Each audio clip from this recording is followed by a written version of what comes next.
Le verre à moitié plein est le podcast du tourisme durable qui vous emmène à la rencontre de voyageurs, d'explorateurs et de professionnels engagés. Bienvenue. Aujourd'hui, je vous amène dans le Kerala, ce petit état au sud-ouest de l'Inde que l'on surnomme le pays de Dieu. C'est depuis le Kerala que l'on va vous raconter une histoire. Celle de Véronique, bretonne d'origine et installée depuis plus de 20 ans dans le pays de Gandhi. Une histoire d'amour pour ce pays extraordinaire, mystérieux, parfois inquiétant, souvent fascinant. À travers cette interview, Véronique se livrera pour nous expliquer son attachement si particulier à l'Inde, son rapport au tourisme durable dans un pays où l'activité touristique est en plein essor, et son choix d'une nouvelle vie, ici, au Kerala, à Nilaya, un lieu de vie et de partage fraîchement inauguré entre une rizière et le village d'Irulam en pleine campagne. Voyager et vivre en Inde, immersion à Nilaya, bienvenue en Inde, bon voyage.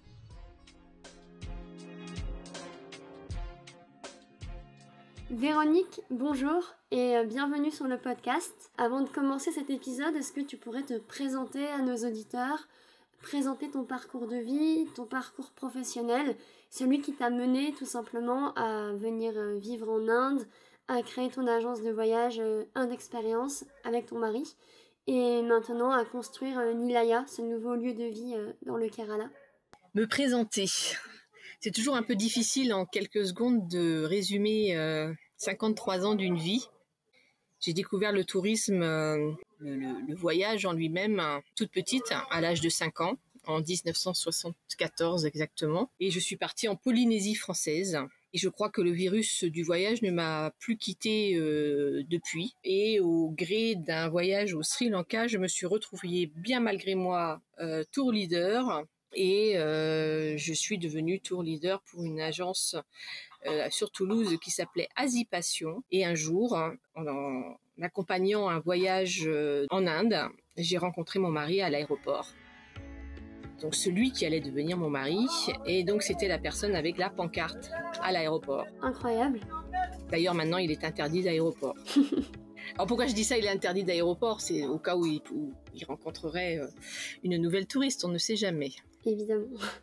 Et ce voyage a été une catastrophe, puisque j'envoyais des cartes postales à tout le monde en disant c'est indescriptible, c'est indéfinissable, et tous mes mots de mes cartes postales commençaient avec un Inde et quelque chose derrière. Et ça m'était vraiment très compliqué. On était en plein mois de mai, il faisait 50. Je suis tombée en syncope à Khajuraho. C'est pas la destination qui m'a happée, c'est bien une rencontre avec une personne. Donc cette personne qui est devenue mon mari et qui l'est toujours. Mais il était hors de question de vivre en Inde. Il se trouve que Raghu est venu en France, on s'est marié en France, on s'est installé en France, on a commencé notre activité en France et nous avons rencontré le 11 septembre. Ce 11 septembre a été un point tournant dans notre vie qui nous a obligés à venir en Inde. Et donc, c'est ce qui m'a amenée à m'installer en Inde ce 11 septembre. Et le deuxième tournant de notre vie, ce fut le Covid. C'est encore le Covid qui m'a amenée à me déplacer de New Delhi au Kerala, dans lequel je suis actuellement. On parlait tout à l'heure de ce déménagement de New Delhi au Kerala. On commence aussi toujours nos épisodes en demandant à nos invités leur vision du tourisme durable. C'est vrai que, en Inde, j'imagine que c'est un peu particulier, côté tourisme national comme côté tourisme international, avec tous les enjeux et toutes les difficultés du pays. Quelle est aujourd'hui la place du tourisme durable en Inde ? La place du tourisme durable doit devenir primordiale et première en Inde. Pendant le Covid, j'ai découvert, bien malgré moi, comme Monsieur Jourdain qui faisait de la prose sans le savoir, que je faisais du tourisme responsable sans le savoir. depuis 21 ans. C'est donc notre ADN, c'est la volonté de faire un voyage qui a du sens, de proposer des rencontres, de proposer du slow tourisme autant que possible, de demander aux clients voyageurs de prendre le temps de rencontrer l'autre. Ça doit être le tourisme qui prévaut en Inde, parce qu'il y a deux tourismes, le tourisme international, qui, à mon sens, est relativement respectueux et demandeur d'un tourisme durable. Par contre, il y a un tourisme domestique qui est un tourisme de masse et qui est un tourisme qui favorise la dégradation des lieux et l'appauvrissement des populations à destination. Et donc, sur ce tourisme domestique, le tourisme durable n'est pas encore on va dire une préoccupation ou... Ce n'est pas une notion, effectivement, qui est prise en compte pour beaucoup d'entre eux. Il faut bien se rendre compte qu'en Inde, le tourisme est très, très récent. C'est l'émergence d'une classe moyenne on va dire, de ces 20 dernières années. Ces touristes ont de l'argent et ne regardent pas aux conséquences que peuvent avoir leurs actes. On va rentrer dans le vif du sujet et on va parler de Nilaya. Donc après, comme tu l'as dit, avoir vécu à Delhi pendant plusieurs années, vous décidez avec ton mari de changer de vie pour partir dans la nature, au Kerala, donc dans le sud-ouest de l'Inde. Le déclic, ça a été le Covid. Pourquoi ce désir d'aller dans le Kerala, d'aller de New Delhi, la grande ville, à la campagne? Alors, ce désir de s'installer dans le Kerala n'est pas nouveau. Nous avons déjà eu par le passé un souhait de développer un projet dans le sud Kerala qui ne s'est pas fait. C'était en 2007-2008 parce qu'effectivement les conditions de vie dans une grande ville telle que Delhi ne sont pas toujours faciles. En tout cas, en ce qui me concerne, moi je suis bretonne, du bord de mer, d'un petit village de 3000 habitants, et se retrouver dans une mégapole telle qu'on peut les connaître en Inde n'est pas une vie au quotidien facile de tous les jours. Le climat de Delhi est quand même très particulier, avec des hivers qui peuvent être assez drastiques. Alors même si quand on regarde les températures, on voit qu'il fait 18-20 dans la journée, on ne se rend pas compte que le thermomètre peut descendre à 4-5 degrés la nuit, et dans la mesure où les établissements ne sont pas chauffés, c'est 2 mois de galère. D'autant que 4 mois plus tard, on va être à des températures de 50 degrés.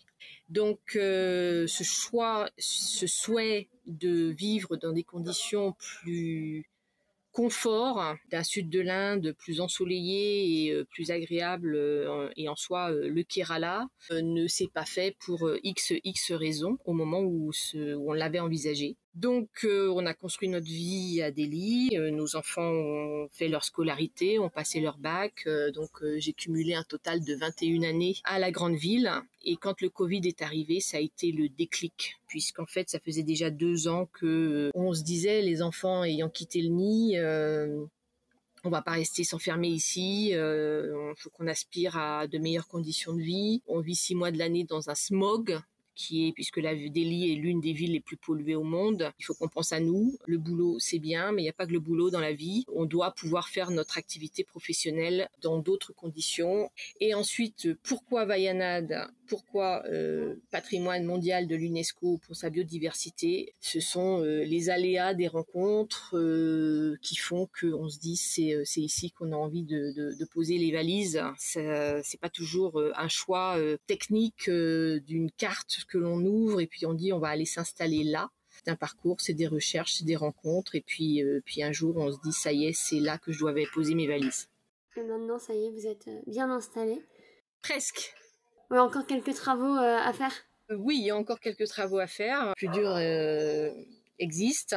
Nous sommes le 9 décembre et j'espère pouvoir accueillir nos premiers voyageurs le 31 décembre, c'est-à-dire dans 3 semaines.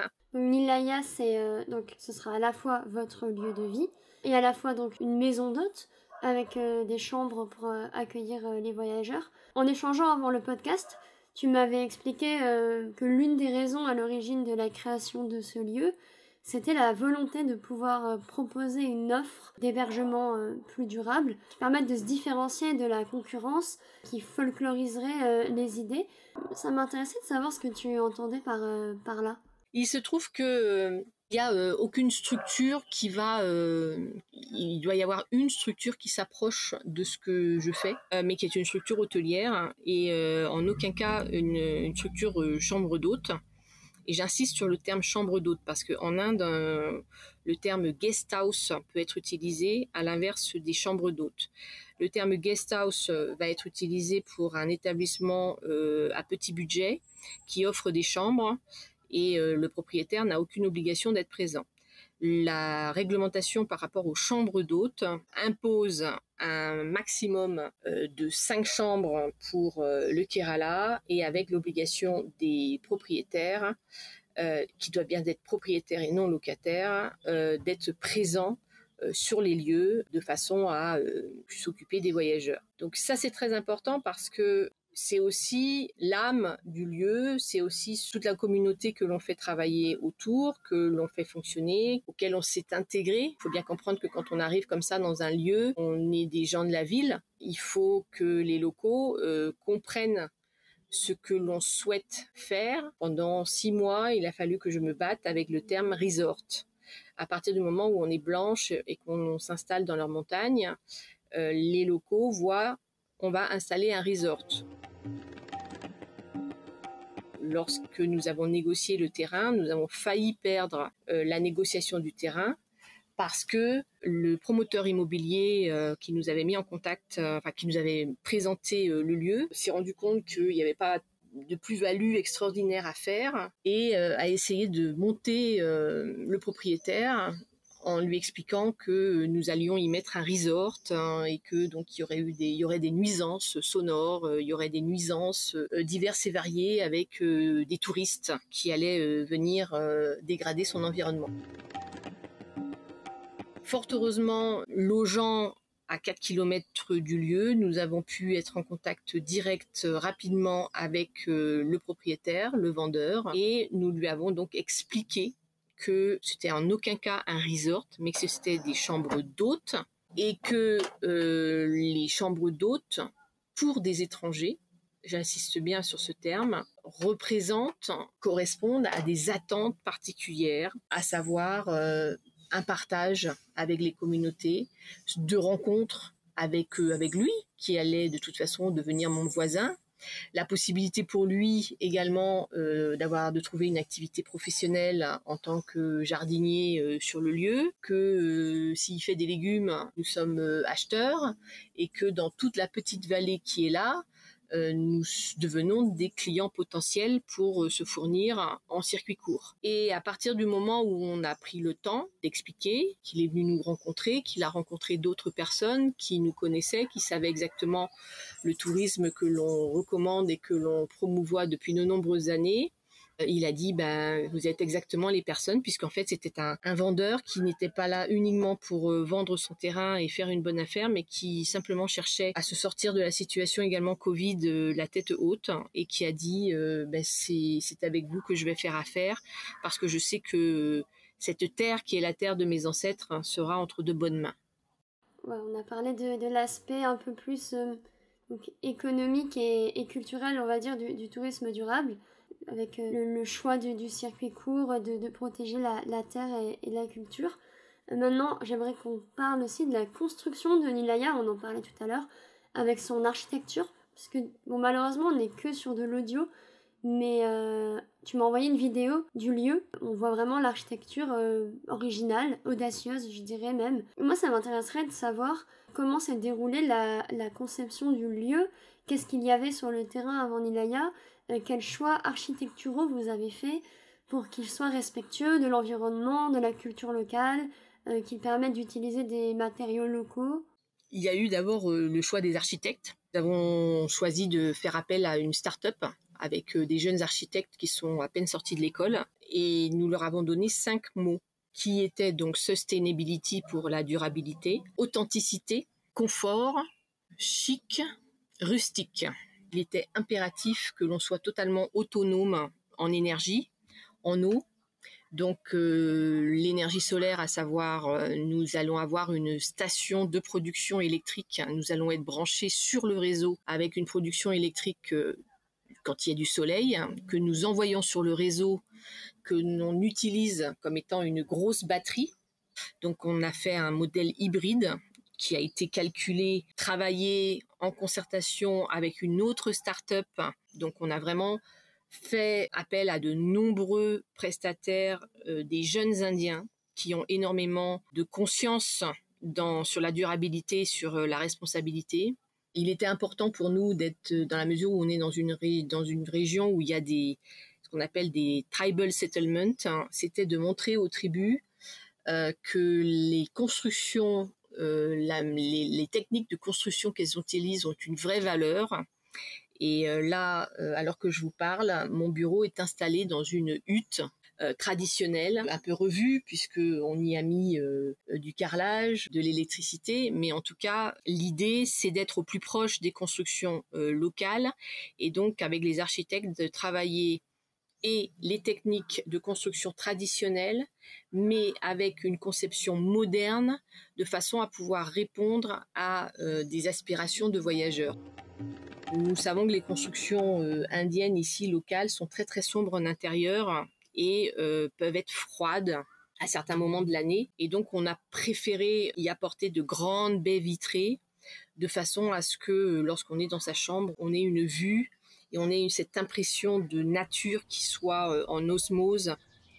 Le terrain a été aussi sélectionné parce que il y avait de la végétation et il y avait une quantité d'arbres impressionnante. Et le deal avec les architectes a été qu'il fallait que l'on puisse préserver le maximum d'arbres, ce qui fait que lorsqu'on arrive sur le site, ce n'est pas un terrain qui est nu avec des constructions neuves et que la végétation doit prendre sa place.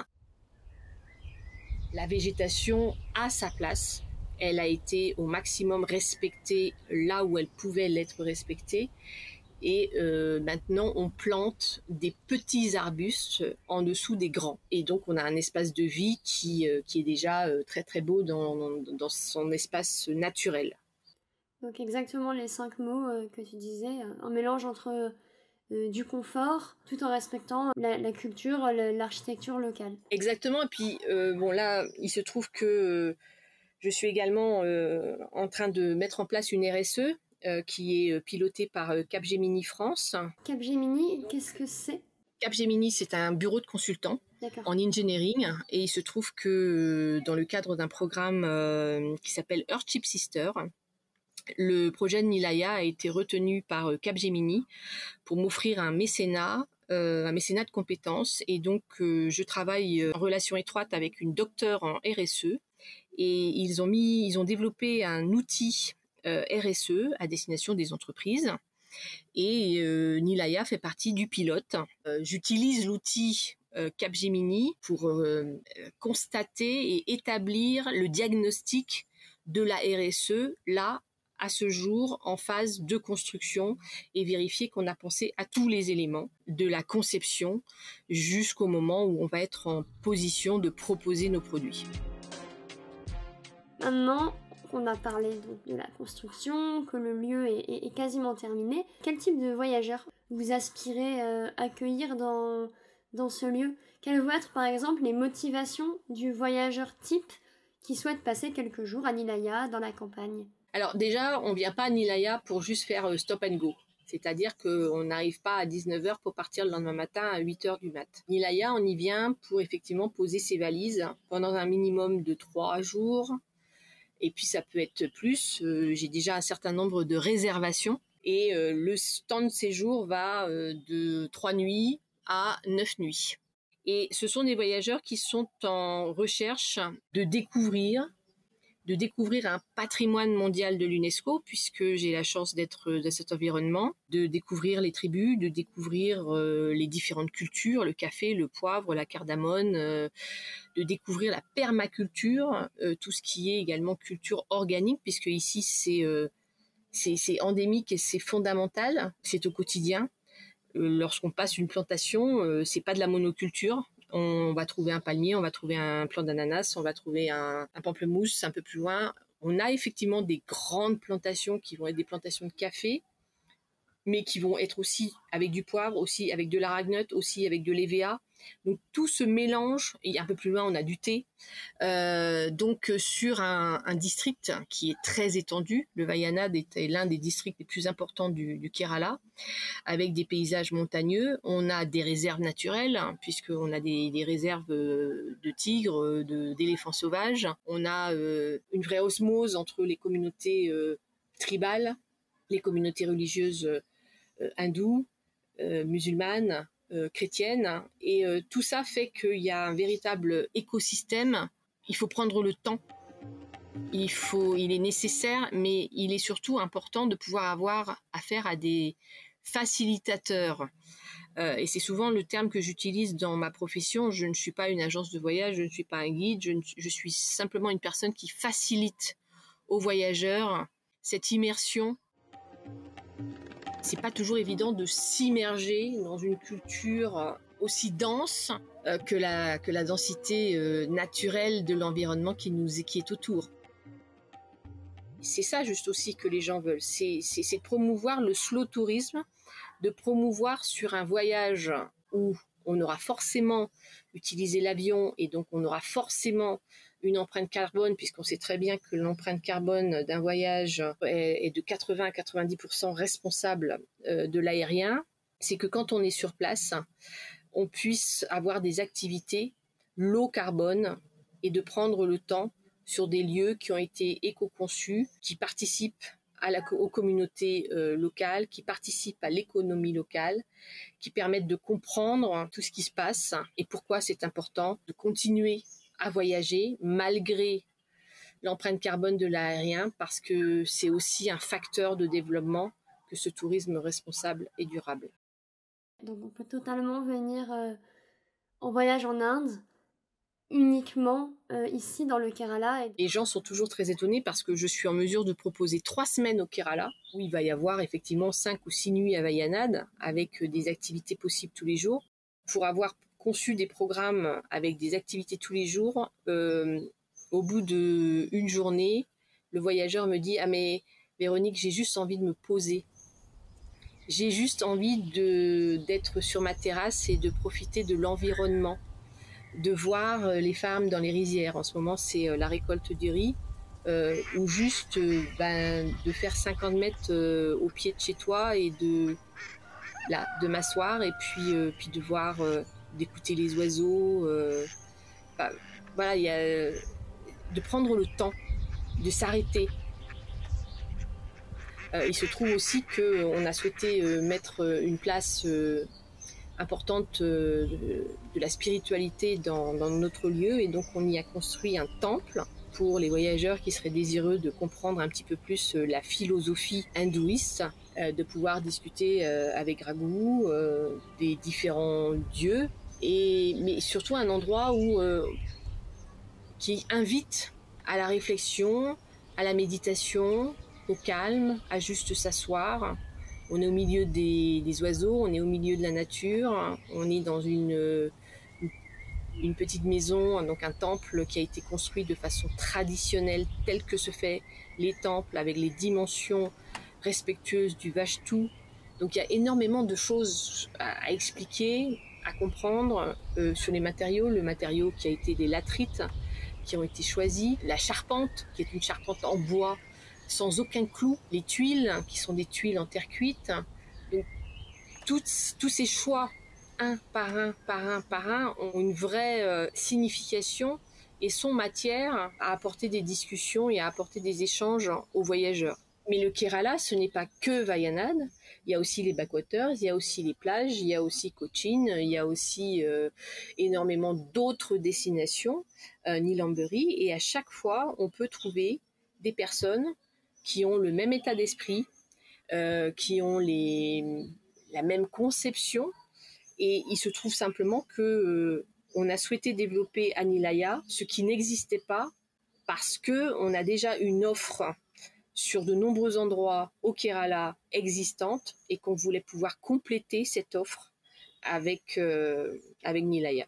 Donc Nilaya, bien plus qu'un simple hébergement, mais aussi un lieu de vie où le voyageur peut juste venir pour se poser, se relaxer et prendre du temps dans la nature. On va terminer le podcast là. Juste, est-ce que tu peux nous dire comment on peut réserver pour venir à Nilaya ? Pour l'instant, je suis pas au point pour réserver pour Nilaya, c'est-à-dire que le site internet n'existe pas, le logo n'existe pas, tout simplement parce que je suis en train de vouloir être dans l'éco-conception du logo et du site internet. Et c'est quelque chose que je viens de découvrir et je suis en formation au développement d'un éco-logo et d'un site internet éco-conçu. Donc, je ne suis absolument pas à jour, mais là où je suis à jour, c'est que Nilaya a déjà sa page sur Floqueo et donc vous pouvez d'ores et déjà réserver via Floqueo. Parfait, eh bien, on va inviter alors nos auditeurs à réserver via Floqueo. Bon, c'est déjà la fin de l'épisode. Merci beaucoup Véronique d'avoir été avec nous pour nous raconter ton histoire et l'histoire de Nilaya. Donc l'histoire aussi d'un tourisme durable qui se développe petit à petit en Inde. L'histoire d'un projet de maison d'hôtes, de chambre d'hôtes plutôt ambitieux qui se concrétise. Et à partir de janvier 2023, passez vous ressourcer et découvrir la campagne de Wayanad et ses rizières à Nilaya en réservant donc directement depuis Floqueo sans vouloir faire trop de promotion bien sûr. Et d'une manière générale, si un voyage en Inde vous tente, n'hésitez pas à contacter Véronique et son agence Inde Expérience pour un séjour engagé, sur mesure, respectueux de la nature et de la culture. Merci encore Véronique d'avoir été avec nous aujourd'hui, c'était un plaisir. À très vite à Nilaya. C'est la fin de cet épisode du verre à moitié plein. Si vous écoutez ce message, c'est que vous êtes resté jusqu'au bout, alors merci. Si le podcast vous plaît, vous pouvez nous mettre 5 étoiles sur Apple Podcast ou Spotify et vous abonner. On a également un compte Instagram, podcast.vert, où nous vous partageons du contenu exclusif. Le lien se trouve dans la description. Vous pourrez aussi nous partager des idées de sujets que vous aimeriez que l'on aborde. Alors à dans 2 semaines pour un nouvel épisode. Et d'ici là, n'oubliez pas de voir le verre à moitié plein.